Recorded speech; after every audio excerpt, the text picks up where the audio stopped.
주시는 하나님의 말씀은 누가복음 6장 27절에서 38절 말씀입니다. 누가복음 6장 27절에서 38절 말씀까지 저희들이 보도록 하겠습니다. 제가 봉독해 드리도록 하겠습니다. 그러나 너희 듣는 자에게 내가 이르노니 너희 원수를 사랑하며 너희를 미워하는 자를 선대하며 너희를 저주하는 자를 위하여 축복하며 너희를 모욕하는 자를 위하여 기도하라. 너의 입밤을 치는 자에게 젖밤도 돌려대며 내 겉옷을 빼앗는 자에게 속옷도 거절하지 말라. 내게 구하는 자에게 주며 내 것을 가져가는 자에게 다시 달라 하지 말며 남에게 대접을 받고자 하는 대로 너희도 남을 대접하라. 너희가 만일 너희를 사랑하는 자만을 사랑하면 칭찬받을 것이 무엇이냐? 죄인들도 사랑하는 자는 사랑하느니라. 너희가 만일 선대하는 자만을 선대하면 칭찬받을 것이 무엇이냐? 죄인들도 이렇게 하느니라. 너희가 받기를 바라고 사람들에게 꾸어주면 칭찬받을 것이 무엇이냐? 죄인들도 그만큼 받고자 하여 죄인에게 꾸어주느니라. 오직 너희는 원수를 사랑하고 선대하며 아무것도 바라지 말고 꾸어주라. 그리하면 너희의 상이 클 것이요 또 지극히 높으신 이의 아들이 되리니 그는 은혜를 모르는 자와 악한 자에게도 인자하시니라. 너희 아버지의 자비로우심 같이 너희도 자비로운 자가 되라. 비판하지 말라. 그리하면 너희가 비판을 받지 않을 것이요 정죄하지 말라. 그리하면 너희가 정죄를 받지 않을 것이요 용서하라. 그리하면 너희가 용서를 받을 것이요 주라. 그리하면 너희에게 줄 것이니 곧 후이되어 누르고 흔들어 넘치도록 하여 너희에게 안겨주리라. 너희가 헤아리는 그 헤아림으로 너희도 헤아림을 도로 받을 것이니라. 아멘.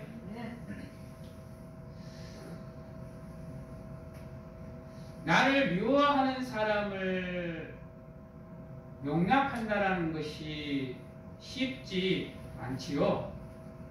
나를 시기하고 질투하고 싫어하고 미워하는 사람을 내가 용서하고 받아주고 포용한다라는 거, 또 그를 위로하고 배려해 준다라는 거, 또 그가 잘 되기를 기도하고 그가 또 잘 될 수 있도록 도와준다는 거 쉽지 않습니다.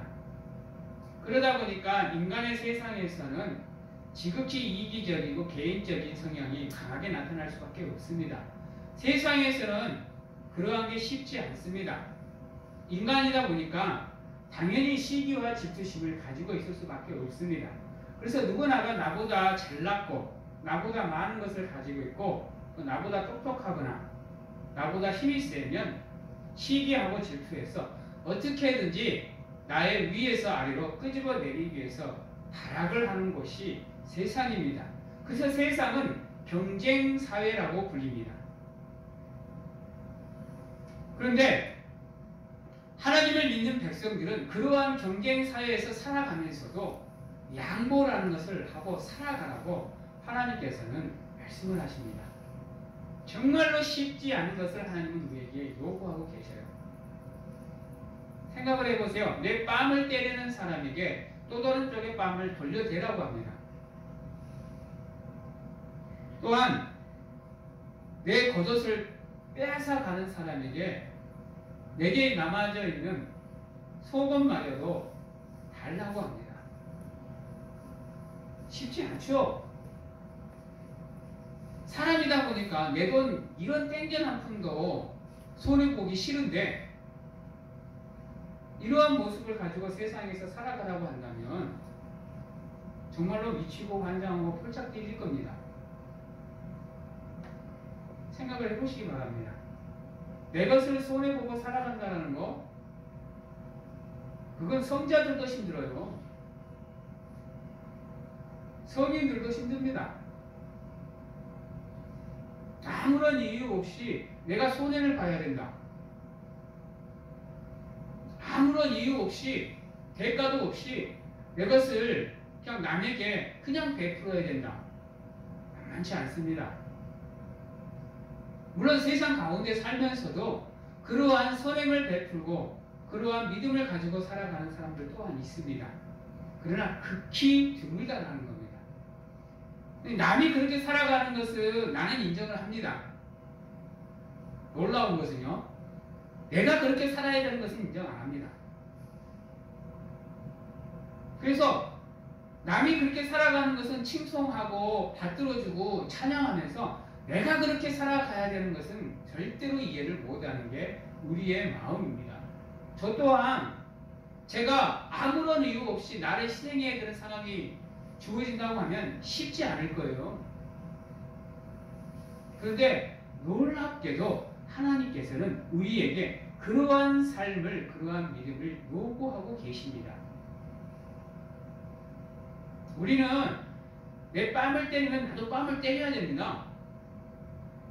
나에게서 100만 원을 가져갔으면 나도 그에게서 100만 원이 뭐예요? 몇십 배로 돌려받아야 되는 게 우리 인간입니다. 그래서 세상에서 보면 이자놀이 하고 있습니다. 빌려갔으면 몇 푼의 이자를 보태서 달라는 거예요. 근데 하나님께서는요, 빌려가면 돌려받을 생각을 말래요.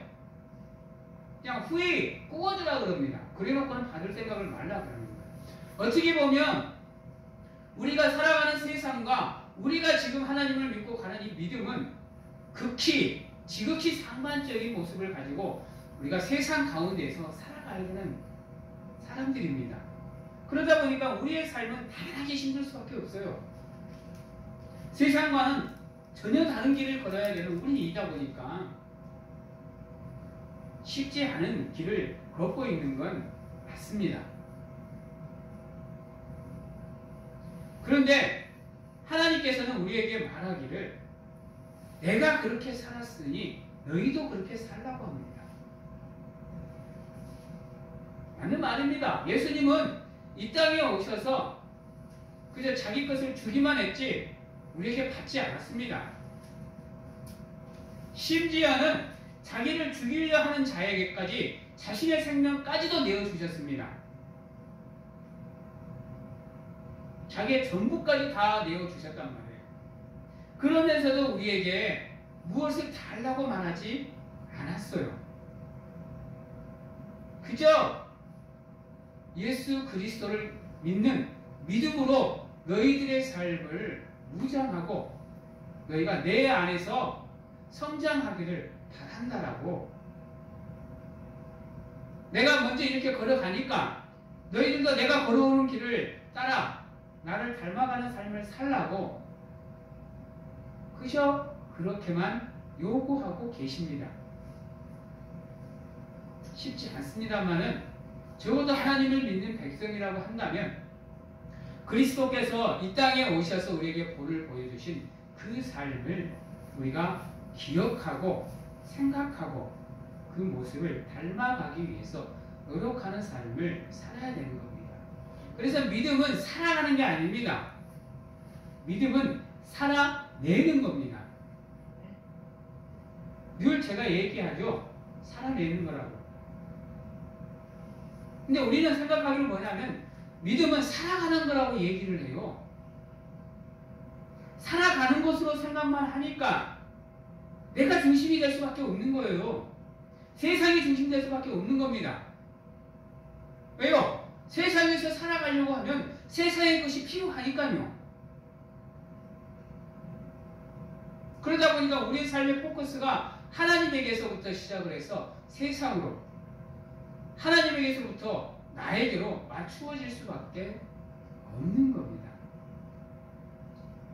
그리고 내가 중심이 되다 보니까 내 주변을 돌아볼 여유가 없어요. 또 내가 중심이다 보니까 남이야 어떻게 되든지 말든지 나만 잘 되면 되는 겁니다. 근데 믿음은 그게 아니에요. 믿음은 내가 거름이 되는 겁니다. 내가 거름이 되어서 내 가족이, 내 이웃이, 내 친구가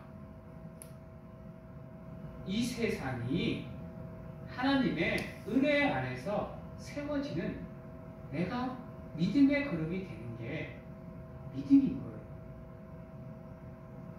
근데 우리는 그러한 삶을 살지 못하고 있다는 겁니다. 그러다 보니까 우리의 믿음이 성장할 수 있는 길이 열리지가 않아요. 여러분, 믿음은 내가 죽는 겁니다. 하나님 앞에서요. 그리고 내가 거룩이 되어서 작은 겨자씨만한 믿음을 가지고 있는 사람들이 나로 인해서 풍성한 열매를 맺는 나무로 성장하게 만드는 것.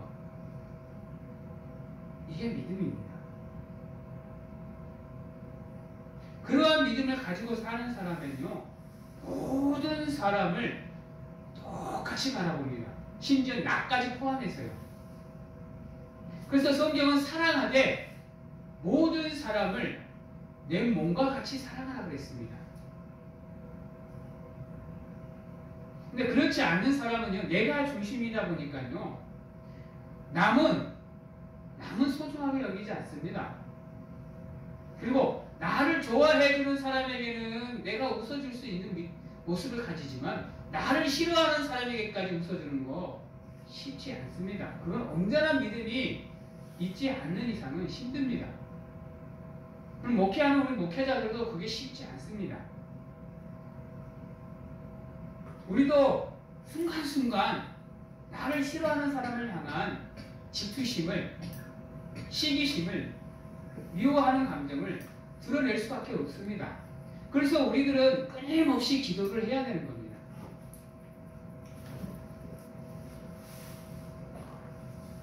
왜냐하면 예수 그리스도의 사랑은 믿음을 가지고 함께 연합하는 거지, 하나 되는 거지, 나 혼자만 살아가는 게 아닙니다. 나 혼자만 믿음 생활을 하는 게 아니에요. 성도님들, 우리가 하나님의 교회로서, 하나님의 성도로서 함께 하는 거, 이거 하나님께서 나 혼자만 하라고 하는 게 아닙니다. 적어도 우리 교회에 소속되어져 있는 모든 성도들이 함께 하기를 바라는 게 하나님의 마음인 거예요. 그래서 성경을 통해서 우리에게 말하기를 성령이 힘써 지키게 한 하나됨을 우리 보고 힘써서 지키라고 얘기하고 있습니다. 그러기 위해서는 우리의 믿음과 삶에는 절대로 무엇이 존재하면 안 되느냐? 이기심이 존재하면 안 되는 겁니다. 차별은 어디에서부터 시작이 되는 거냐면 이 이기심으로부터 시작이 되는 겁니다. 세상은요, 지극히 개인적인 겁니다. 나만 아니면 되는 게 세상이에요. 그러다 보니까 나에게 잘해주는 사람은, 나에게 이익이 되는 사람은 잘해줄 수밖에 없고요, 나에게 못해주는 사람은 내가 배척할 수밖에 없어요. 왜? 그로 인해서 나의 삶이 안 좋아지거나 힘들어지거나 어려워지면 나만 고생이라고 생각하니까요. 근데 우리 믿음은 그렇지 않다라는 거예요. 믿음은 함께 가는 겁니다. 더불어 사는 사회예요. 그래서 우리 믿음은 늘 이 교회 안에, 이 성전 안에, 이 제단 안에 속한 사람들이 서로가 서로를 위해 기도하고 함께하는 가운데 헌신하고 희생하고 사랑하고 위로하고 배려하고 챙겨주는 가운데 성령의 능력으로 하나가 되기 위해서 노력하는 것, 그게 이 교회를, 우리의 믿음을 온전하게 만들어가고 세워가는 길인 겁니다. 저번에도 우리의 몸에는 수많은 지체가 있다고 그랬습니다. 한번 생각해 보세요. 우리가 무슨 일을 하는데 손은 따로 놀고 있고 다리 따로 놀고 있고 머리, 눈, 코, 입이 다 따로 놀고 있으면요. 우리는 그 일을 집중해서 해낼 수가 없습니다. 일을 해내도 어딘가는 분명하게 문제가 생기게 됩니다. 그러나 우리 몸의 지체가 일심동체가 돼서 집중해서 일을 해내면요. 그 일은 그 완벽에 가깝게 우리가 일을 해낼 수가 있습니다. 실수 없이요. 근데 우리가 실수 없이 일을 못 해내는 이유는 뭐냐면 따로 놀기 때문이에요. 우리 생각이 따로 가 있고 마음이 따로 가 있고 눈은 딴 데 가 있고 손은 딴 데 가 있고 다른 딴 일을 하려고 그러고 이러면 절대로 우리에게 주어진 미션을 우리가 완벽하게 수행해낼 수가 없는 겁니다. 우리 교회도 이 미션과 같습니다. 왜냐하면 예수님께서 승천하시기 전에 분명하게 우리 교회를 향해서 하나님을 믿는 백성을 향해서 지상 대명령으로 미션을 주셨기 때문입니다. 우리가 그것을 이루어내기 위해서는 우리 기독교인들이 하나님의 은혜 안에서 하나가 되어야만 우리에게 주신 그 지상 대명령이 이루어질 수가 있는 겁니다. 그러기 위해서는 우리가 이기심과 개인적인 것을 내려놓고 우리가 연합하고 하나 되는 가운데 이 땅에 하나님의 뜻을 이루기 위해서 노력을 해 가야 되는 거죠. 그러기 위해서는 나를 포기하는 것, 나 자신을 내려놓는 것, 나를 비우는 것이 먼저 선행이 되어야 됩니다. 내 이익을 내려놓고 적어도 나와 함께하는 믿음의 공동체만큼은 내가 섬기고 받드는 가운데 그들을 챙겨주고 충고할 수 있는 마음이 있어야 되는 거예요. 오늘 말씀에도 얘기하잖아요. 나를 사랑하는 사람을 사랑하는 것은 누구나 할 수 있습니다. 그건 믿지 않는 사람도 해요. 여러분. 그래놓고는 그것을 그냥 당연하게 여기고 살아갑니다. 이제 하나님께서 요구하는 것은 그러한 선보다 한 차원 더 높은 선을 우리에게 원하고 계시는 거예요. 당연하게 나를 사랑해주는 사람은 사랑해줘야죠. 근데 하나님이 원하시는 영역은 어디까지냐? 나를 핍박하고 나를 박해하고 나를 힘들게 하는 원수마저도 사랑하라고 얘기합니다. 그리고 그 본을 직접 먼저 예수님께서 우리에게 십자가상에서 보여주셨습니다. 그 사랑의 완성이 우리의 믿음의 완성을 이루어 주신 거예요. 만약에 예수님께서 십자가상에서 자기를 핍박하는 사람들을 향해서 저주했다고 한다면 우리의 구원은 완성이 될 수가 없습니다. 거기까지가 딱 우리의 믿음이 되는 거예요. 근데 우리의 믿음이 완벽하게 완성으로 나갈 수 있었던 이유는 뭐냐? 예수님께서 사랑의 끝을, 그 사랑의 무한한 힘을 우리에게 보여주셨기 때문이에요. 그래서 우리의 믿음의 구원이 완성이 된 겁니다. 안 그랬으면요, 예수님의 부활은 있을 수가 없는 겁니다, 여러분. 그냥 죽음으로 끝나는 거예요. 우리가 모든 사람을 차별 없이 사랑해 줄 수 있고, 똑같이 사랑해 줄 수 있고, 동일하게 사랑해 줄 수 있는 것은 뭐냐? 먼저는 나 자신이 그 안에 없어야 되는 겁니다. 사랑은 내가 기준이 아니에요. 근데 세상의 사랑의 기준은 내가 됩니다. 그래서 세상은 사랑을 주고 받는 거라고 얘기를 해요. 근데 하나님은 사랑을 주는 거라고 얘기합니다. 받는 거라고 얘기 안 해요. 오늘 말씀 보세요. 그저 주라 하고 있지 않습니까? 받을 생각 마라 하지 않습니까? 이게 세상과 우리 기독교의 차이인 겁니다. 세상은 선을 베풀되 사랑을 주되 받는 것까지 생각을 하는 겁니다. 그러나 우리 기독교는 그렇지 않다는 거예요. 받는 것은 생각을 하는 게 아닙니다.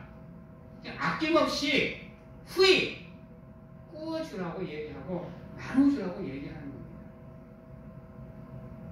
그게 우리의 삶의 선행이 되지 않는 이상은요, 우리의 믿음이 온전한 믿음이 될 수 없다니까요. 우리가 예수님께도 그러한 관념을 갖고 있어요. 하나님께도요. 왜냐하면 하나님, 내가 이만큼 하나님께 예배하니까 하나님, 내가 이만큼 예배한 만큼 내게 복 주세요. 우리 그렇게 기도하잖아요. 하나님, 내가 하나님께 10,000원 주니까 하나님 내게 30배, 60배, 100배 주세요. 라고 얘기하잖아요. 근데 하나님의 복의 개념은 그게 아니에요. 여러분, 내가 준 만큼 하나님이 주는 게 아니라니까요. 그러려면 만약에 하나님이 내가 준 만큼 하나님 준다 그러면 2억, 3억, 10억, 100억씩 줘야죠. 하나님 분명히 그게 채워주실 건데, 근데 하나님의 은혜는 그런 한도가 있는 게 아니에요. 여러분, 내가 하나님께 정성을 보이면 나머지는 하나님께서 알아서 하시는 거예요. 우리가 하나님께 드려야 되는 건 뭐냐? 물질이 중요한 게 아니에요. 그 물질을 하나님께 드리는 마음, 그 마음이 순수하게 믿음으로 드리느냐 그렇지 않느냐에 따라 결정이 되는 겁니다. 기도도 마찬가지예요.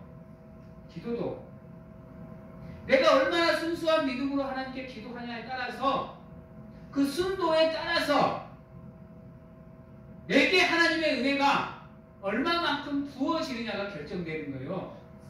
내가 드리는 헌신이 문제가 아닙니다. 시간이 문제가 아니고 물질이 문제가 아니에요. 내 믿음의 순도에 따라서 하나님의 은혜가 채워지는 거예요. 왜요? 하나님이 우리에게 요구하는 건 그거 하나니까요. 근데 우리는 그렇지 않잖아요.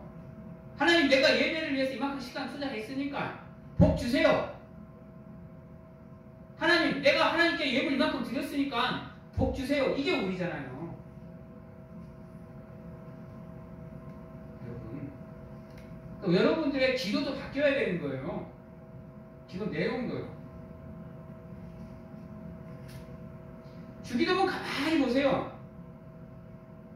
어디 우리가 이만큼 줬으니까 하나님 우리 이만큼 주세요라고 얘기가 있어요. 없어요. 주기도문에 그런 내용.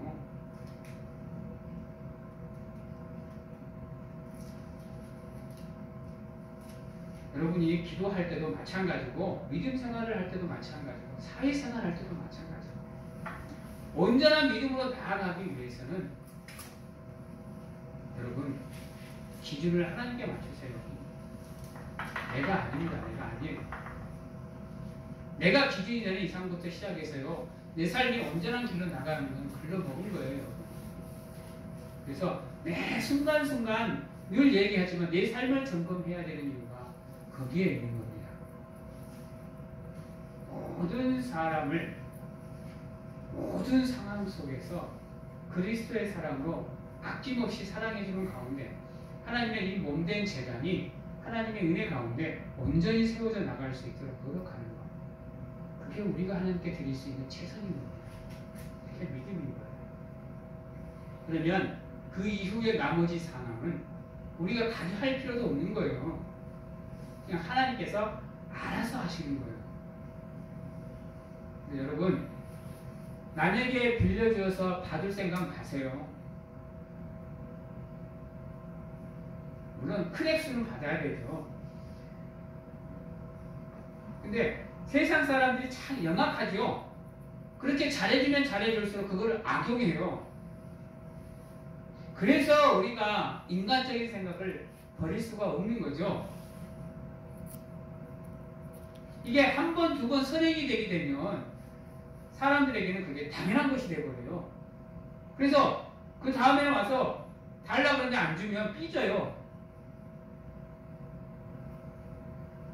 그게 인간이 살아가는 사회에 여러분 순리인 거예요. 어쩔 수가 없는 거예요. 그거는.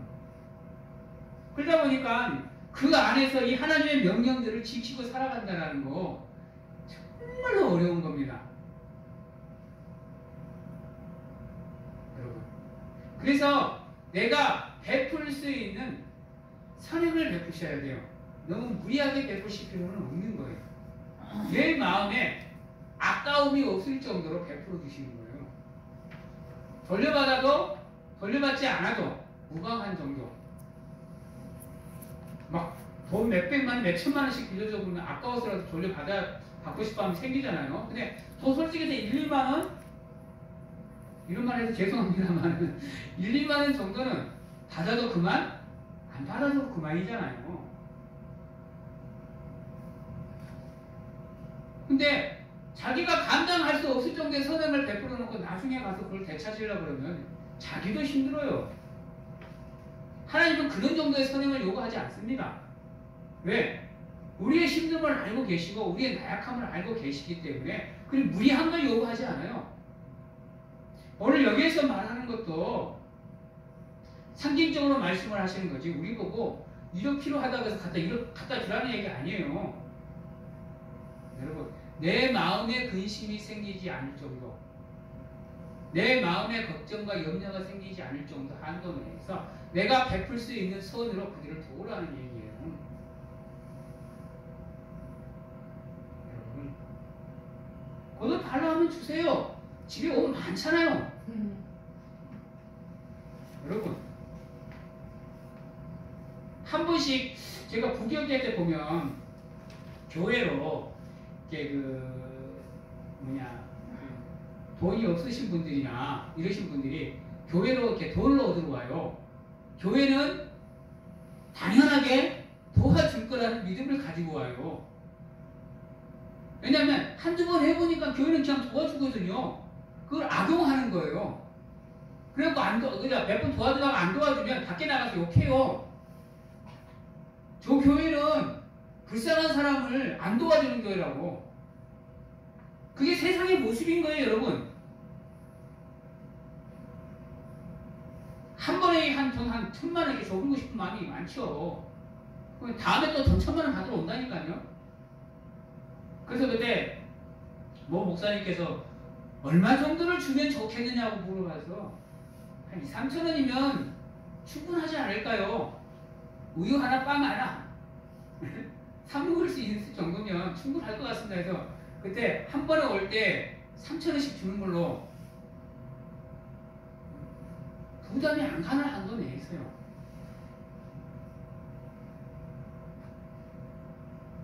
여러분, 그렇게 해서 선을 베풀어 나갈 수 있도록 여러분들이 노력을 하셔야 되는 거예요.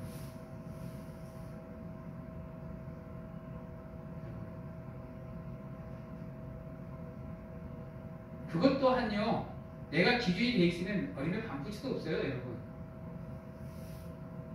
내가 기준이면 나한테 돈 100원도 못 뜯어가게 만들죠. 10원도 안 주죠. 생판 모르는 사람한테 내가 10원을 왜 줘요? 절대 안 주지. 그러나 그러한 우리일지라도 우리에게 아낌없이 구워주시고 아낌없이 부어주셨던 그분의 은혜를 생각을 하고 그분의 사랑을 드러내기 위해서 내 삶에 내 믿음의 부담이 안 갈 정도로 그들을 도와줄 수 있는 무엇을 가지라? 마음의 여유, 믿음의 여유를 가지라는 말입니다. 그러면 모든 사람을 차별 없이 사랑해 줄 수가 있게 됩니다. 믿음의 성도들 간에도 마찬가지인 거예요. 믿음의 성도들 간에도 서로가 서로를 위해서 기도하시면 왜 싸워요? 싸울 이유가 없지. 안 그래요? 나를 위해서 기도해주는 사람인데 나를 위해서 중보해주고요. 내 가족이라고 생각을 하고 내 형제라고 생각을 하고 내 믿음의 자매라고 생각을 하면 싸울 이유가 없잖아요. 가족 간에는 내 것을 희생하잖아요. 내 것을. 그래서 성경도 우리는 믿음의 가족이라고 그러잖아요. 근데 요즘 시대에 보면 교회 안에서 그 가족이라는 의미가 사라져요. 그러다 보니까 그냥 주일만 와서 예배를 드리고는 남남이 돼버리는 거예요. 그러니 관심을 가질 필요가 없죠. 내 걸 희생할 필요가 없는 거예요. 내 시간을 드릴 필요도 없는 거고요. 여러분, 근데요, 우리는 하나님의 은혜 안에서 한 가족이에요. 그래서 우리 그러잖아요. 누구누구 형제님, 누구누구 자매님.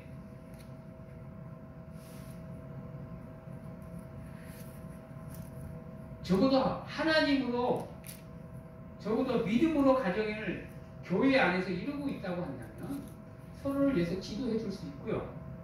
서로를 위해서 중보해 줄 수 있고요. 서로를 위해서 도움의 손길을 내밀 수가 있는 겁니다. 우리 삶 살아봐야 몇십 년 산다고요. 여러분,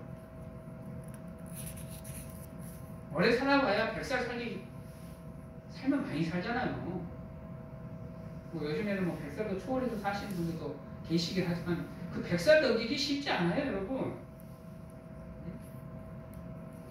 성경에도 이후로 인간의 삶이 120년이 한도라고 그랬어요. 그래서 100년에서 120년 사는 거 쉽지 않아요, 여러분. 그 짧은 세월 살아가면서 서로 사랑하고 행복하게 살기도 부족해 죽겠는데 왜 이갈고 인상 쓰고 서로가 서로를 못 잡아먹어서 안 가리고 그렇게 불편하게 살아가려고 그러세요? 가족 간에 그러면 안 돼요. 가족 간에는 서로 사랑하고 살아가기도 부족한 7, 80년이에요, 여러분. 믿음의 가족도 마찬가지인 거예요.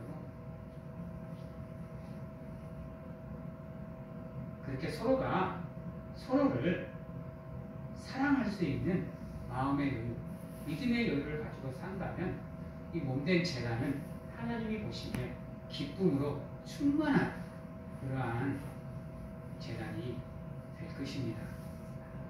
또 하나님이 원하시는 그 하나됨을 온전히 이루어가는 재단이 될 거예요. 교회가 연약하다고 한탄하지 마시고 교회가 문제가 있다고 한탄하지 마시고 그 문제를 하나님 앞으로 들고 나와서 기도할 수 있는 그 사랑의 믿음을 가지시기 바랍니다. 솔직해서 그 문제들요 우리가 해결 못합니다. 하나님이 도와주셔야 온전히 해결되는 거예요. 그저 우리가 할 수 있는 것은 그 문제들을 하나님의 재단에 가지고 나와서 기도하는 거예요. 그러기 위해서 하나님이 우리에게 예배라는 이 시간을 허락해 주셨잖아요. 서로의 문제가 있거든 내 앞으로 가지고 온나? 내 앞으로 가지고 와서 내 앞에다가 내려놓나? 내 믿음으로 다 해결해 줄게. 하나님께서 말씀하시잖아요. 그러한 삶으로, 그러한 믿음으로 우리의 삶이 채워지면 우리가 원하지 않아도 하나님께서 흔들어서 넘칠 정도로 우리에게 복을 부어주신다니까요. 내려주시는 거예요. 나는 그렇게 베풀지도 않으면서 나는 경건한 삶도 없으면서 믿음도 없으면서 하나님께 복 달라고 그러면 하나님 안 주신다니까요. 왜? 괜히 그 복으로 내 삶이 망가질 수 있으니까 내 삶이 무너질 수 있으니까 하나님은 안 주셔요. 그래서 내가 먼저 믿음으로 사랑으로 준비가 되어져야 하나님이 내게 부어주시고자 하는 그 복을 받아 누릴 수 있게 되는 겁니다. 그러기 위해서는 지극히 이기적인 생각을 내려놓으시고 개인적인 생각을 내려놓으시고 이타적인 삶으로 하나님 중심으로 살아가실 수 있다고 한다면 여러분들은 여러분들을 위해서 준비하신 그 하나님의 복을 마음껏 누리며 살아갈 수 있습니다. 이제 말씀을 정리하도록 하겠습니다. 여러분, 하나님 안에서는 다 똑같습니다. 구분 짓지 마세요. 하나님 앞에서는 나 또한 죄인입니다. 여러분, 옆에 사람만 죄인이 아니에요. 나 또한 죄인인 거예요. 그래서 하나님 안에서 서로가 서로를 똑같이 사랑할 수 있도록, 똑같이 기도할 수 있도록 그렇게 하나됨으로 여러분들이 지키고 또 여러분들이 할 수 있는 한도 내에서 서로를 도와주세요. 그러면 누가 뭐라고 해도 여러분들은 하나님의 사랑으로 그리스도의 은혜로 말해요. 사랑하는 성도 여러분, 여러분은 하나님이 사랑하는 사람들이고 또 하나님을 사랑하는 사람들입니다. 그래서 여러분들을 성도라고 부르고 그리스도인이라고 부릅니다. 그렇다고 한다면 여러분의 그 신분에 맞게 합당한 삶을 살고 살아내기 위해서 노력하시는 우리 사랑하는 성도님들이 다 되시기를 주님의 이름으로 축원합니다. 기도하겠습니다. 사랑의 하나님, 하나님의 사람으로서 합당한 모습을 가지고 살 수 있도록 하나님 우리 생각과 마음을 주장하시고 우리 발걸음을 인도하시옵소서. 절대로 우리의 삶을 통해서 우리의 믿음을 통해서 하나님의 마음을 아프게 하는 일들이 없도록 하나님 붙잡아 주시고 누가 뭐라 그래도 하나님의 사람으로서 합당한 삶을 살게 하시고 살아낼 수 있도록 하나님 붙잡아 주시옵소서. 그리하여 이 몸된 제단 안에 속한 모든 권속들이 서로를 사랑하게 하시고 서로를 위해 기도하게 하시며 충고하는 가운데 서로를 위로하고 배려하며 성령이 지키게 하신 그 하나됨을 힘써 지켜나가는 가운데 하나님께 영광을 돌리는 우리 귀한 성도님들이 다 될 수 있도록 주님 축복하여 주시옵소서. 지금은 우리를 죄에서 구원하시기 위해 이 땅에 오신 예수 그리스도의 은혜와 세상 끝날까지 우리와 함께 하시는 가운데 안아주시고 품어주시는 하나님 아버지의 사랑하심과 세상 어느 곳에 가서 무엇을 하든지 간에 우리를 지키시고 보호하시는 성령님의 교통하심이 오늘 이 자리에서 온전히 하나님의 사랑으로 모든 사람을 평등하게 차별 없이 사랑하고 안아주며 하나 되는 가운데 하나님께 영광을 돌리고자 확신하고 결단하는 귀한 하나님의 성도님들 머리 위와 가정과 직장, 자녀와 건강 위에 지금부터 영원토록 함께 하시기를 축원하옵나이다. 아멘.